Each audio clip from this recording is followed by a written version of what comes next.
et messieurs les ministres, une décision qui engage l'existence de tous et qui s'applique contre la vie du plus grand nombre ne s'amende pas, elle s'abroge. Un président qui a perdu 2 élections après un tel fiasco ne s'obstine pas, il démissionne. Vous n'avez toujours pas compris l'ampleur populaire de la bataille menée contre vous. Vous n'avez toujours pas compris que la retraite à 64 ans engage des vies dans leur chair et épuise les esprits, des corps usés, fatigués, malades, meurtris, dont vous exigez 2 ans ferme supplémentaires. Les femmes, aux carrières hachées, sont les premières blessées par votre réforme. Vous n'avez toujours pas compris que la retraite à 64 ans atteint la dignité de millions de gens. Ils ont ceci de différent de vous. Ils prennent leur existence et celle des autres au sérieux. Ils tiennent leur vie en plus haute estime quand vous leur accordez si peu de valeur.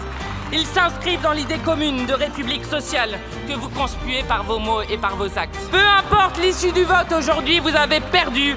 Quoi qu'il arrive, le peuple aura le dernier mot. Une autre politique est possible, loin du chaos dans lequel vous avez plongé le pays. Une politique à la hauteur des besoins sociaux, écologiques et démocratiques de notre temps.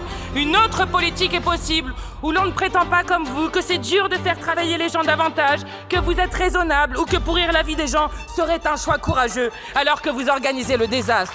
Une autre politique est possible, qui ne connaît qu'un seul principe, la souveraineté, et un seul maître, le peuple. Une autre politique est possible, qui laisse ouvert l'horizon des joies collectives et du bonheur commun.